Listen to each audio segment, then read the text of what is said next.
Heaving one down the sideline, and he's got Cass Allen over the top. Big side, down the sideline. Touchdown. His signature move and his signature performance. Allen, deep ball one more time. 58 yards this time. You're listening to the Bruin Bible. This is your host, Will Decker, bringing you UCLA football content all throughout the year for LA Football Network. What is up, and welcome to the latest edition of the Bruin Bible. Will Decker, your host, joined by the first person that ever decided to come on to the Bruin Bible, Mr. Mike Regalado, one of the best people within the Bruin space to follow. Make sure you're throwing him a follow. That's his Twitter username right there on the right.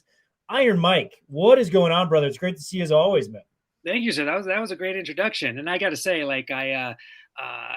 I don't have the ferocity as you do. You're churning stuff out too, and you guys have grown so much, even in the last few months. So again, thank you for having me. Thank you for having me as the very first guest on the Bruin Bible. And it's just there's a lot of good talk to be had. It's such an interesting and weird entrance into this new season, and like you said, we're going to get into that. But again, thank you for having me. Dude, of course, man. And it feels right to kind of start the season off and kind of do some predictions with you. I think the viewers know a lot of my views when it comes down to it. So I'm interested to hear a lot of your takes when it comes to the positions, what areas you're comfortable with, what areas you're a little bit concerned about when it comes to the Bruins, and kind of just learning what you think about the Bruins' chances at success, coming into 2023. I think the obvious place we got to start, Mike, I think everyone's kind of got an opinion on the quarterback battle. It's kind of the big topic at hand, if you will. A lot of people are pushing for Dante Moore to start. And, I want the best quarterback to trot out there, whoever that is for this season. We want to have that quarterback in for UCLA. If you do start Dante, you got to live with some of the freshman mistakes, in my opinion, that come with it. And this team is damn talented. I think this might be the most talented team Chip has had from top to bottom at his time at UCLA. So where do you stand on it? Because Garbers has been kind of waiting in the wings. He looked the best quarterback in spring ball. We can't really watch some of the fall practices to kind of see where the quarterback competition is. But are you in favor of starting Moore, or would you want to go with Garbers when it comes down to the QB battle for the UCLA Bruins? That's just interesting because, like you're saying, you'll have freshman mistakes from Moore if he starts. But for those that saw him in spring, dear God, and that was him being raw. I know.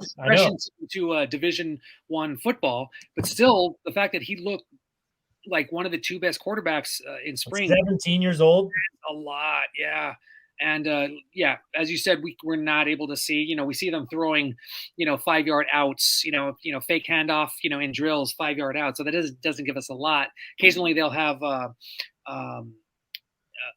pass catching lines where, they're able to throw 20, 30, 40 yards. And occasionally you can see, what kind of arm these guys have. But it's been, I would say it was deadlocked between Garbers and Moore at the end of spring.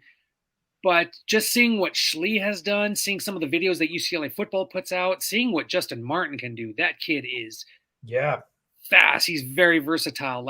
There's a legitimate chance that that Schlee and Martin could be one of the top two options. But as it stands, I think you got to go with Dante Moore does look like he has all the talent in the world. But Ethan Garbers also knows this offense, and you can't really you can't fake experience. You can't fake understanding the playbook, especially in Chip Kelly's system.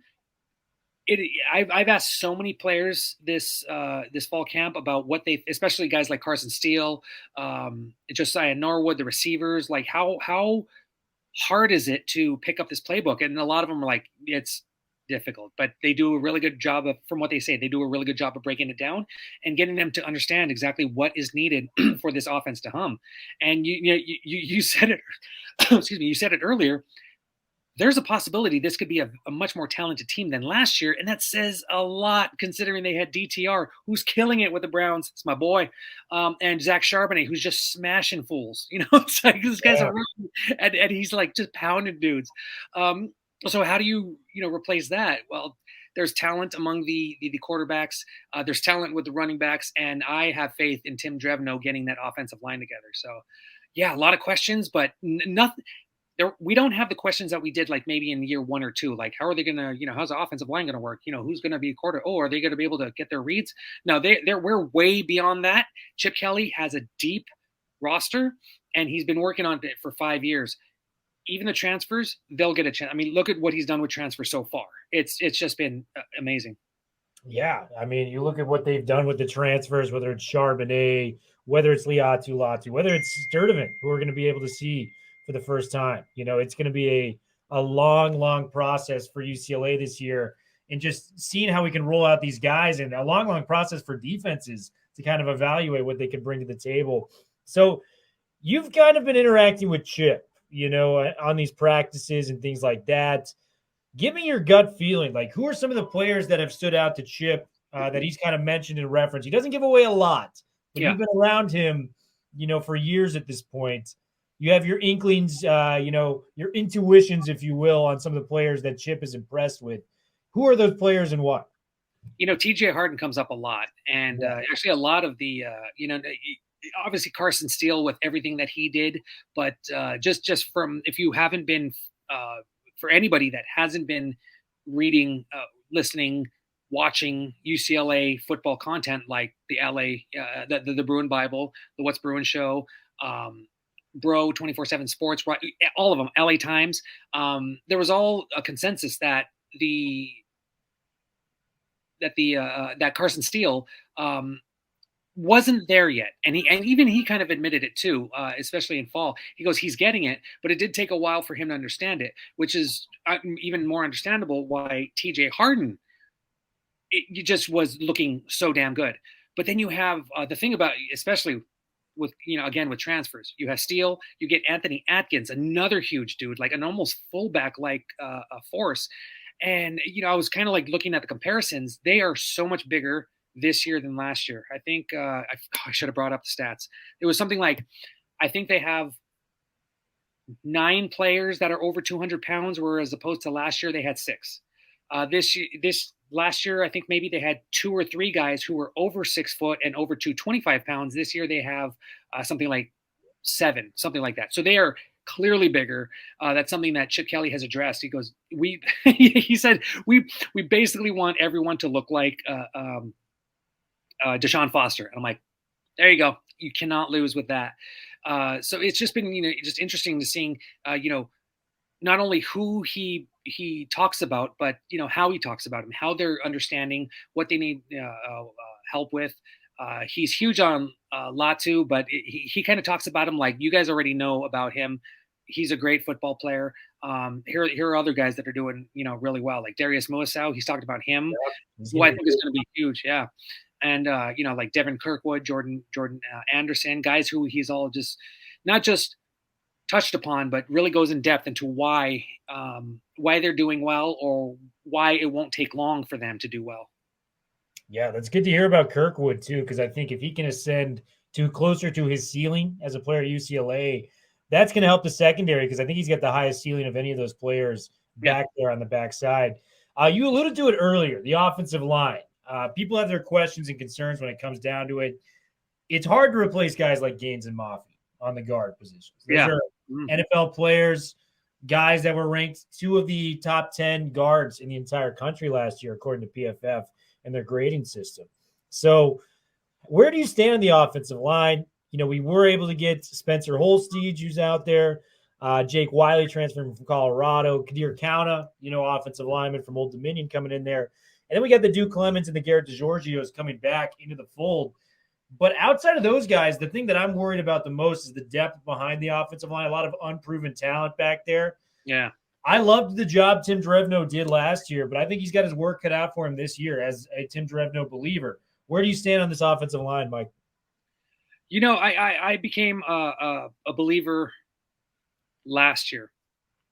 at Pac-12 Media Day 2022, I asked John Gaines, with losing, who did they lose? Alec Anderson, I believe it was, and Anderson, Sean Ryan, and Justin Ryan. Fry, the Yeah. coach. Yeah. Yeah, so they lose, huge components of their offensive line, and I ask him, and he just looks at me, just dead on. He's like, "It'll be seamless." I'm like, "Really? Okay." I had some questions there, but he proved us all right. I mean, at the end of the year, I forget what the award was, but UCLA's offensive line was one of the semifinalists, I believe, for the best offensive line in the country. That says a lot. It also says, the numbers say a lot too. The fact that they were number one in the nation in yards per carry, 6.0 yards per carry, number one in the nation. Eighth, I believe, in total offense, sixth in rushing yards. Just an amazing job. And especially, again, they lose NFL talent. And here we are again, losing NFL talent, as you said, Mafi, Gaines. But you have guys like DeGiorgio, who's looking really good. Duke Clemens, who's just an absolute stud, just a leader on that line. And plugging in the gaps, I don't think will be a problem, especially with some of the guys that have been in the program. Others that maybe transfer in, or the freshmen, might need a little bit of time, but as you say, Kadir looks really good. Wiley looks like a freaking beast. That I think was a really good pickup. He looks really good so far. So I have a lot of faith in Tim Drevno. It's just, I'm just waiting to see who's quarterback. I think that's the big key. That's the question everyone's asking for UCLA, and that starting five, what they could cobble together. I think they would use a combination of all of those guys in some respect that we've listed out. Because the backups, it's like Bruno Fina, Caleb Walker's back there. A couple guys that you're familiar with, but really haven't had the reps to feel confident in. So I think they're going to cobble together some version of that. It may require, Wiley moving to guard, which was rumored at some point, different things like that. But, yeah, we'll see what happens, man. Have you actually been able to speak, to kind of pivot here, to DeAnton Lynn, the defensive coordinator? What are your impressions of him, and why should UCLA fans be excited about DeAnton Lynn? When did we speak to him? Spring. We haven't spoken to him in fall camp yet. But he's a guy who was just he was sharp on all of his answers. Obviously, didn't want to give a lot away. A lot of people question, like, oh, he was only a safeties coach with the Baltimore Ravens. Yeah, sure, might not have been a defensive coordinator, but it says a lot to be around so many people like that, especially he comes from a football family. Just having that, not cockiness, definitely no Coach Prime here, but having that confidence, which is rubbing off on his players. And a lot of them have said that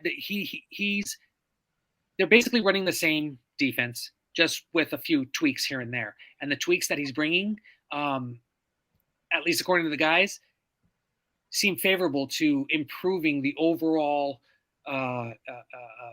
hopefully, beast that will be the defensive line, because it has been a lot about execution, I believe. It didn't help that, rest in peace, Bill McGovern was not there for 4 or 5 games at the end of last season.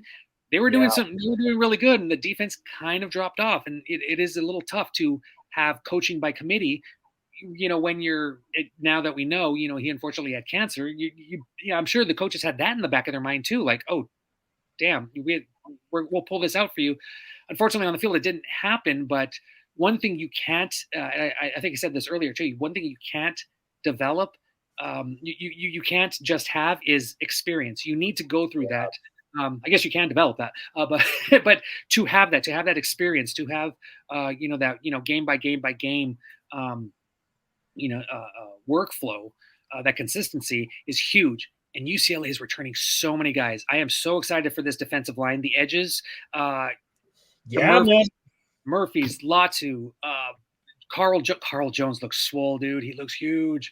Just getting him back, man. Like, just the depth we're going to have at linebacker, too. I mean, Toronto coming back, Carl Jones, Muwasaus, your John Vaughns, your Oladeja. I mean, we just have a very deep room there in the defensive line, at least under Chip. And I went out and made a proclamation that a lot of people in UCLA, fandom were not happy with where I said this could be the best UCLA line if they reach their ceiling, maybe of all time.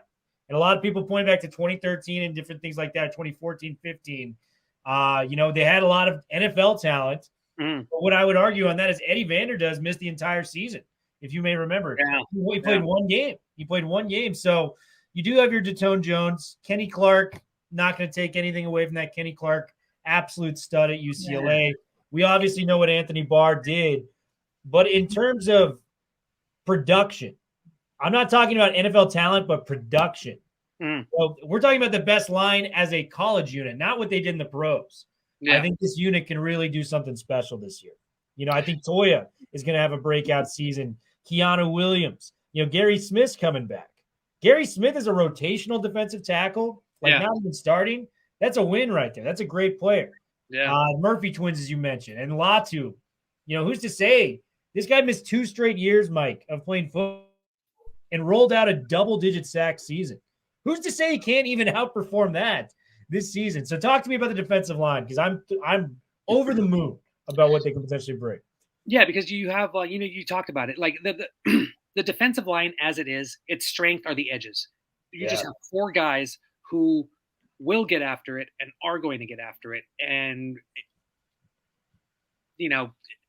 having one on each and then having 2 solid backups, if not guys who can, just be swapped in whenever needed, that's just going to be killer. And I hope, UCLA becomes one of the a better sack teams in the nation. But, I was a little worried about, like you were talking about, like the interior. How's Jay Toya going to do? How's, Keanu Williams, Gary Smith, Devin Aupu? Yep. He's looked really good to me. And I think, they look a little bit faster and just working together in unison, not just having that hybrid spot, that outside linebacker / defensive end spot. I think the fact that this camp, they've combined that hybrid spot, the edge, with the interior linemen, they're all working together. I think that's going to bring some cohesiveness and allow the linebackers, allowing Ken Norton to do what he does with his linebacking crew, which is also freaking deep. That's the thing that really excites me.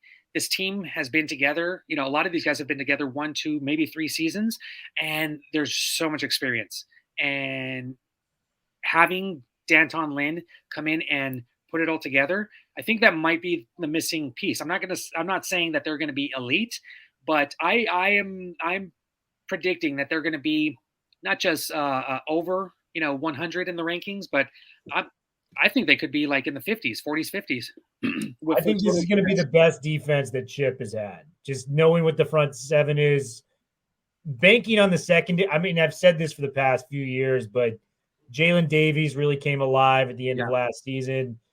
Jordan Anderson having a veteran back there that, a lot of different schools wanted. Alex Johnson was a guy that I just see is always in the right place at the right time when it comes to being a defensive back for UCLA. And then, if Kirkwood can reach his ceiling, how is that not a better defensive back room? You know what I mean? Yeah. So with that front 7, I really am pleased with it. Iron Mike, I know you've been gracious with your time. I've got 2-part question to kind of finish off for you. First question, offensive and defensive player for you that will break out for UCLA. And 2, I think I saw a snippet of this, so maybe your Twitter followers have seen it like I have. But give me your record. What's the record prediction for UCLA this year?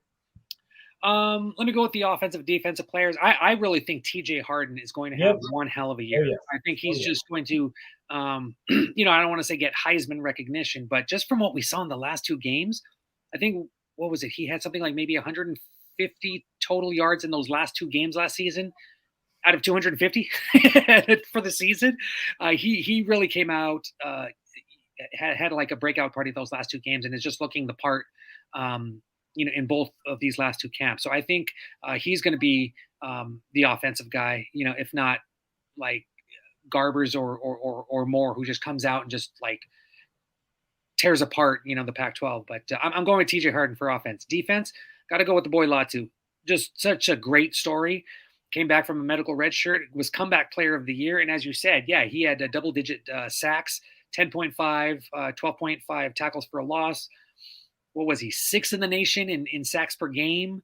I think that's just going to improve. And as well as the record, it's really weird because I think it's going to be the same as last year. I have UCLA coming in at 6th, but with a 9-3 record. Just like last year, I think it's just going to be so tight at the top, and the bottom half is just going to be, guys, teams that are just going to take punches. Like, I'm sorry, Colorado, but it's just not happening for you this year. But I think as I have it, I have USC winning the Pac-12 with a 10-2 record, Washington right behind them with a 10-2 record, and then a 4-way tie, although broken down by tiebreakers, is Utah, Oregon, Oregon State, and UCLA all with a 9-3 record. I like it. I think where I'm at with it is if UCLA can beat Utah, and I know it's tough. Yeah. Ken Rising's going to be coming back, working through some injuries at that point. We don't know how healthy he's going to be to start the season. I know we heard at media day everything looked good, but you don't know until you see it, especially with one of those serious injuries that he sustained with the lower body. If they can beat Utah, I think they're going to go 11-1. I think that this is the year. I think there's a case for it, man. Oh, no doubt. It's so weird because it's like so many people are counting out UCLA just because, do you lose DTR and Charbonnet and we don't know who the quarterback is. Yeah, I don't think that it matters in a lot, especially if you're reading all of the LA outlets, the UCLA outlets. There's just so much good stuff coming from everybody about how there's, like you said, it's so deep. But yeah, it's so funny, and some of it is to kind of troll some of the UCLA fans. But the fact that people don't know that I'm kidding is pretty hilarious in and of itself. But I have this theory, the happy Chip Kelly theory, where the happier he gets, the more games he wins. And he's been, you were there during media day. How chipper was he? He was unbelievable. Very, just like I kind of wanted to say, hey, coach, let's all get a beer, Yeah. But yeah, and I was, just putting it all over the Twitter. I'm like, oh, happy Chip Kelly. This team's going 11-1. And but no, I just, with all seriousness, I do tend to be a lot more optimistic than I probably should be, but not by too much. But I'm going to play it safe just because there's just so much good offense in the Pac-12 this year. It sucks that it's going to break up next year because I would like to see how all of these teams go at each other. Obviously, UCLA, USC, Washington, and Oregon are going to be intact. That's the thing, though. They don't play Washington and Oregon. That's what makes me feel confident. Oh, yeah. Yeah, exactly. And USC does, too, yeah. Yeah. So, my thing is they got to get past Utah. And Kyle Whittingham, I would put him as the best coach in the Pac-12 period right now. Yeah. Given what he's doing with the amount of recruits that he has, the lack of 4 to 5 star talent that he's able to churn out each and every year, a very, very competitive football program.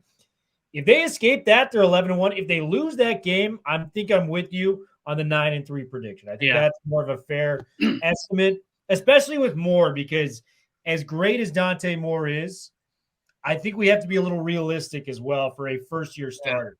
Yeah. Mm-hmm. I'm not trying to, cramp on anyone's parade or anything like that. But from what I know with Dante Moore and every freshman, all the all the freshman quarterbacks that have really kind of come in and blossomed at the college football level, I would say the majority of them were redshirted. So they'd been there for a year. They'd kind of bided their time. They were able to learn the offense, learn all the ins and outs, found the receivers they like. Your Johnny Manziel's, your Jameis Winston's, all these different types of people that came in as redshirt freshmen and really made a difference. So I guess that's where I'm at when it comes down to it. But, man, 11-1 sounds damn good to me. I don't know what you think about that, Mike. Oh, yeah. You kidding? The entire UCLA fan base would be over the moon. There'll be 3 holdouts who are like, well, they should have won that last one. It's like, oh, my God. Yeah. But, no, that's – when I look at teams saying UCLA is only going to go 6-6 this year, I'm like, I don't think so. Also, the schedule is pretty easy. I'm not gonna skirt around that. That's a pretty easy schedule. But other than that, these are winnable games, all of them. Yeah, I mean, Arizona is going to be a dogfight. Trying to look at Oregon State is going to be a beast on the road. I'm not discrediting anything they're doing. I think Jonathan Smith's doing a phenomenal job when it comes to building the program at Oregon State. But for where I stand right now, I just think this team is too talented to not have a chance at the program record once again of double-digit wins. I think the world is sleeping on UCLA, and I think we're going to wake them up with a damn alarm clock Iron Mike. Great to see you as always, dude. You too, sir. Love Thank talking you. Bruins. Let's get together, man. We do a tailgate out in outside some of the games. Oh, let's We'll do probably it. do a live show with some of those. So if you want to come by and talk some Bruins before some of the games, let me know, brother. It's great to see you as always. Really quickly, we started this little segment, and so I'll ask you, especially since you've asked me similar, off football questions. We started the segment on the What's Bruin show. What are you listening to lately? So, what are you listening to lately? Man, well, let me pull up my Spotify. I want to make sure. How much time do we have? yeah, exactly. I love the music stuff. Oh, exactly. Yeah, and that's so. the great thing about it, especially when you could bond on stuff other than football with your football reporting compatriots. Just talk about other stuff other than football. It's fantastic. So, man, this could go one of two ways. So I listen a lot of it. I'm a huge rap fan, so I'm listening to new ASAP Rocky, new Anderson .Paak. He's good. Love Anderson .Paak. I'm actually seeing him on Thursday. Outcast. But you know what pop song? I think this will either I feel like you're gonna hate this just because I know your background. But it came up on Shuffle. It's a pretty good song. It's been in my rotation. It's "I'm Like a Bird" by Nelly Furtado. Believe it or not. I love Nelly. She's very talented, man. Yeah, no, I am snobby with the pop songs, but Nelly Furtado, that's a solid song. I know, yeah. So that's kind of a song that's been going on for me. Give me the lowdown on what you've been listening to, man. I've been a few months ago, a friend told me about this band Idols, and they kind of it's really weird because they're not really rap or rock. They have heavy beats, heavy guitar, and all that, but it's like a Cockney Scotsman, a Cockney Englishman, kind of like rapping. That's a little addictive. Idols is pretty fun. I've been on a Blur kick. They just had a new album last month, but at the same time, they're self-titled, the Orange album. That's on heavy rotation too, and that's Damon Albarn, right? Yeah. The mastermind behind Gorillaz. Yeah. Did you see the video he did with Zane Lowe, where he played how the beat for not Feel Good Inc. What was their What was their first single? Do you know what I'm talking about? Clint Eastwood.